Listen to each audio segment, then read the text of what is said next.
ወንዶች 10 የሴቶችን ሚስጥር ልንገራችሁ።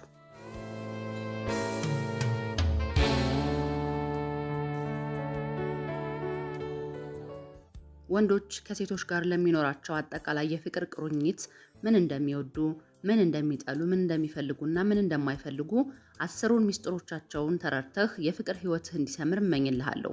ሴቶች በውስጣቸው ያለው ሚስጥር በጣም ብዙ ነው። ከብዙ በጥቂቱ 10ሩን ብቻ ዛሬ እኔ በሳቢሳ እነግራችኋለሁ። ለሳቢሳ ሚዲያ አዲስ የሆናችሁ ሰብስክራይብ አድርጉ። ሀሳብ አስተያየታችሁን ኮሜንት ላይ ጻፉልኝ። መልካም ቆይታ ይሆንላችሁ። አንደኛውና የመጀመሪያው የሴቶች ሚስጥር እኛ ሴቶች በሙገሳና በውዳሴ መታጠር የምንፈልግና የልጅ አይነት ባህሪ ያለን ፍጥረቶች ነን። መንገድ ላይ ወይም በሰዎች መካከል ድምፅህን ከፍ አድርገህ የኔ ቆንጆ፣ የኔ ማር ወይም እናትዬ ብለህ በማሞካሸት ስትጠራን ነፍሳችን ሐሴት ታደርጋለች። ከእናንተ ከወንዶች በላይ የሆን ያክል ይሰማናል። አንዳንዴ እንዲያውም በአስተሳሰብ ጭምር ከእናንተ የምንበልጥ ያህል ጭምር ስሜቱ ውስጣችንን ያተራምሰዋል። ደስ ይለናል፣ ደስታን ይሰማናል። ብዙ ጊዜ ፍቅረኛህ ወይም ደግሞ ምናልባት ከ10 ወንዶች አንዳችሁ የሁለታችሁ ገጥሟችሁ ሊሆን ይችላል። ሰዎች መካከል እንድታንቆለጳጳሳት እወድሻለሁ፣ አፈቅርሻለሁ እንድትል ፈልጋ አታውቅም። እንደዚህ አይነት ስሜት አሳይታ አታውቅም። በእርግጠኝነት አሳይታለች፣ ግን አንተ አልተረዳሃትም። ሁለተኛው የምትፈልጋትን ሴት ወይም ፍቅረኛህን ይዘህ ለማደር ትፈልግና ጥያቄ ልታቀርብ ትችል ይሆናል። ግን ይሄን ጥያቄህን ውድቅ አድርጋ እምቢ ልትል ትችላለች። አንድ ሚስጥር ልንገርህ፣ ያቺ ሴት ለዚህ የአብሮ ማደር ጥያቄ እምቢ ካለችህ እምቢ ነው። እኛ ሴቶች ማደር አንፈልግም ካልን የራሳችን የሆነ ምክንያት አለን። አንተ ግን ድርቅ ብለህ ለምናሳልፈው ሌሊት ምርጥነት፣ ስለምትጋብዘን የተለየ እራት፣ ስለምንቆይበት የሙዚቃ ፓርቲ፣ ጧት ተነስተን ከእንቅልፋችን ስለሚጠብቀን ፍሬሽ ቁርስ እየደሰኮርክ ልታባብለንና ሀሳባችን ለማስቀየር ትሞክር ይሆናል። ወይም ደግሞ ምንችክ ብለህ ወይም ደግሞ ይሄ ድርቅ ልትልብን ትችል ይሆናል። ግን በእንዲህ አይነት ነገር በፍጹም አንታለልም። በዚህ አይነት ውጫዊ ነጸብራቅና የፍላጎት ምርኮ ተገዝታልህ ለማደር የምትደለል ሴት ካገኘህ እሷ ሴት አይደለችም፣ አትረባም። ማደር ካልፈለግን የራሳችን ምክንያት አለና በቃ ያን ቀን አናድርም። በራሳችን ወይም ደግሞ በራሳችን የሆነ የራሳችን የሆነ ምክንያት አለን። ስለዚህ ምክንያታችንን ልታከብርልን ይገባል። አንተ ግን የማይነገረው ምክንያት። እንዲሁም ወንዶች አንዳንዴ የምትሉት ቋንቋ አለ፣ በራሳችሁ የምትሉት በቃ ሴቶች ከጠመሙ ጠመሙ ነው፣ ጠማማ ናቸው በቃ ትላለህ። ልክ እንደዛ ነው የምናደርገው። ሶስተኛው ከሁሉም ነገር ውሸታም ወንድ አንወድም። የሚዋሸንን ወንድ በፍጹም የመታገስ ባህሪ የለንም። ግን ከዚህ ጋር በተያያዘ አንድ ሚስጥር ልነግራችሁ እወዳለሁ። ሁሉንም ውሸቶቻችሁን እንጠላለን ማለት አይደለም። ከእናንተ ከወንዶች የሚማርከን አንድ ጣፋጭ ውሸት አለ። እሱም እኛን ለማሞካሸት የሚወጣው ውሸት ነው። የሆነ ሬስቶራንት ቁጭ ብለን እዚህ ቤት ውስጥ ካሉ ሴቶች ሁሉ ማንም ያንቺን ውበት የሚወዳደረው የለም፣ በጣም ቆንጆ ነሽ ብለህ ብትዋሽ እንደ ትልቅ እውነት እንጂ እንደ ውሸት አንቆጥረውም። በቃ ይሄ ውሸት አይደለም፣ ውሸት ነው ግን ውሸት አይደለም።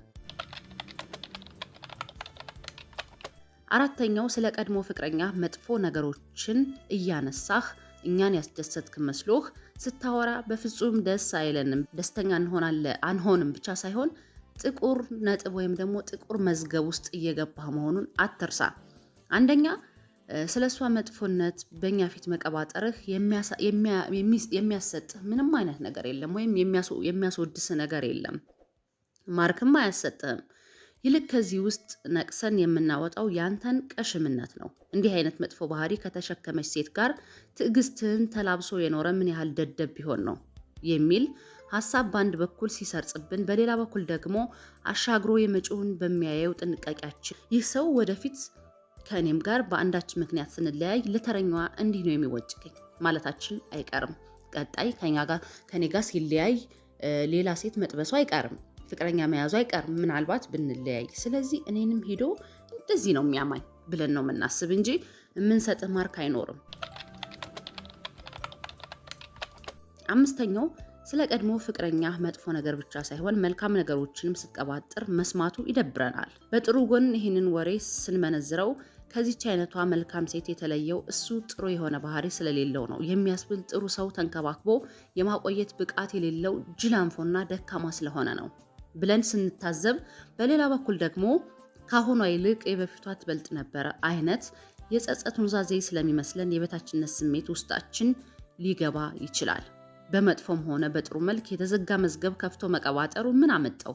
ህይወትህ እንደ አዲስ ጀምረኸዋል። ህይወትህን ከኔ ጋር ወይም ደግሞ ከሆነች ሴት ጋር እንደ አዲስ ከጀመርከው እንደ አዲስ መኖር ነው ያለብህ እንጂ ስለዛችኛዋ ሴት መጥፎም ጥሩም ጎኗን እያነሳህ በፍጹም ማውራት የለብህም። በጣም ደባሪው ስሜት ነው ይሄ። ደባሪው ነገር ነው። አንተ ምናልባት ተመችቷታል ብለህ ልትሰማ ትችላለች። እንሰማለን ነው በቃ ማለት ላለማቋረጥ አንዳንዴ ሰው ስሜት ላለመጉዳት። ግን አንተ በዛ መሃል አሁንም መቀባጠርህን የማታቆም ከሆነ ደስተኛ ሆነን የምንሰማህ እንዳይመስልህ።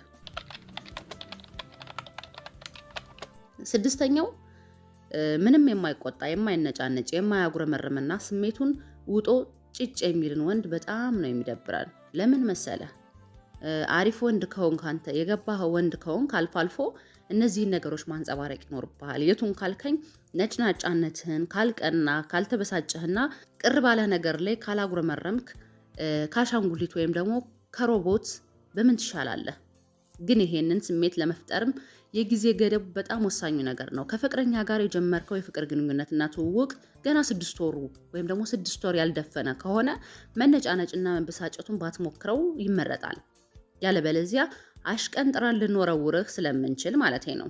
ነገር ግን ከዛ ካለፈና በሁለታችሁም በኩል መፈላለጉ ባላንስ ካደረገ ማች ካደረገ መነጫነጩና እንደዚህ መቅናቱ ምንም መጥፎ ነገር አያመጣም። መቅናት መበሳጨት ስለ በአግባቡ ነው እንጂ ጭቅጭቅ እንዳታደርገው፣ ንዝንዝ እንዳታደርገው። ዴይሊ ጭቅጭቅና መቅናትን ቋሚ ስራ ማድረግ በፍጹም የለብህም። ሰባተኛው እኛ ሴቶች በተፈጥሯችን የመፍራት መብት አለን። አንተ መፍራት የለብህም። ከፈራህ ፍርሃትን ማንጸባረቅ የለብህም። ፈሪና ቦቅቧቃ ወንድ አንወድም። ፈሪ ወንድ ማን ይወዳል? እስኪ ንገረኝ። በቃ ፈሪ ወንድ ለኛ ድብርብር ነው የሚለን፣ ያስጠላናል። በእርግጥ አንዳንዴ ወንዶች እንዲፈሩ ወይም ፈሪ እንዲሆኑ የምንፈልግበት ጊዜ አለ። ታዲያ ያኔ አንተ አሪፍ ከሆንክ በደንብ ፍርሃትን አሳይ። ምን ነው እንዲህ ሙልቅቅ አላችሁ አልከን እንዴ? በእርግጠኝነት ትለን ይሆናል፣ ግን የራስህ ጉዳይ። እኛ ሴቶች ስንባል እንዲህ አይነት እንቆቅልሽ ባህሪ ያለን ፍጥረቶች ስለሆነ ነው። ሴት ልጅ እንቆቅልሽ ናት፣ ማትፈታ። የሆነ ነገሯን አወቅኩት ስትል የሆነ ነገሯን ግራ የሚገባ፣ የሆነ ነገሯን ተረዳሁት ስትል የሆነ ነገሯ የማይገባህ። ስምንተኛው ጡታችን ተለቅና ጠጠር ቢል አንተን ደስ እንደሚልህ እናውቃለን። ዋሻው እንዴ? በእርግጠኝነት ደስ ይልሃል። እኛም ቢሆን ትልቅ ጡት ቢኖረን በጣም ደስ ይለናል። ታዲያ ይህንን ምኞታችንን ለመሙላት ጡታችንን ተለቅ የሚያደርግ ነገር ወይም ደግሞ ትልቅ የሚያስመስል ነገር ስናገኝ ደስ ይለናል። በእርግጥ ተፈጥሮ ለግሳን ጡታችን ትልቅ ከሆነ ጥሩ ነገር ነው። ነገር ግን ትልቅ እንዲመስል አድርገን ከሆነ እንድትነካው በፍጹም አንፈቅድልህም። ሶሪ ከነካው ይበላሽብኛል፣ የውሸት ስለሆነ። እርግጠኛ ነኝ ትልቅ ጡት ምናምን ነገር ወንዶች እንደምትወዱ በደንብ አድርገን እናውቃለን። በደንብ ነቅተንባቸዋል። ለዛም ነው ቱርክ እየሄዱ ሴቶች ጡታቸውን እየተሰሩ ያሉት። ዘጠነኛው ወንድና ሴት መንገድ ላይ ተቃቅፈው ባየህ ቁጥር አያምሩም፣ ደስ አይሉም፣ የሚያምሩ ጥንዶች ናቸው። የምታበዛ ከሆነ እኛ ሴቶች ወይም የፍቅር ጓደኛ አንድ ነገር አውቃባለች። ይሄውም ከእሷ ጋር መተቃቀፍና የአልጋ ጨዋታውን እንደፈለግ በደንብ ተረድታለች። ምክንያቱም ሴት ልጅ በነገሮች ቶሎ ነው የምትነቃ፣ በጣም ነቄ ናት። ወንዶች የሆነ ነገር ቀጥታ ካልተነገራችሁ ዙሪያ ጥምጥም ምናምን አትረዱም። ለምሳሌ ሀ ሲሏችሁ ሀ ነው ብለህ የምታስበው፣ ሴት ግን ነገሮችን አዙራ ነገሮችን የሆነ ነገር ስትባል የሆነ ቅኔ ይገባታል፣ በደንብ አድርጋ ትኩረት ስለምታደርግ። አስረኛውና የመጨረሻው በእኛ በሴቶች እምነት የእግር ኳስ ጨዋታ አልፎ አልፎ መመልከት የወንድነት መገለጫ መሆኑን እንረዳለን። ምክንያቱም ወንድ ልጅ ነው ኳስ የሚወድ። ልጅ ያለን ስናድግም ወንድሞቻችን ኳስ ሲጫወቱ እኛ ቤት ስራ ስንሰራ ነው የምናውቀው። ስለዚህ ወንድ ልጅ ኳስ ሲጫወት የወንድነት መገለጫው ነው ብለን እናስባለን። ነገር ግን ሌላ ህይወት የሌለ እስኪመስል ድረስ ሁልጊዜ እግር ኳስ መመልከትና ስለ ኳስ ብቻ የሚያወራ ወንድ ካጋጠመን እሱ የአእምሮ ዘገምተኛ ይመስለናል። በሽተኛ፣ ታማሚ፣ የራሱ የሆነ ህይወት የሌለው እንደሆነ ነው የምናስበው። ውድ የሳቢሳ ቤተሰቦች የዛሬውን ፕሮግራሜ እንዴት አያችሁት? ለሳቢሳ ሚዲያ አዲስ ከሆናችሁ ሰብስክራይብ አድርጉ። ያላችሁን ሀሳብ አስተያየትም ኮሜንት ላይ ጻፉልኝ። መልካም ጊዜ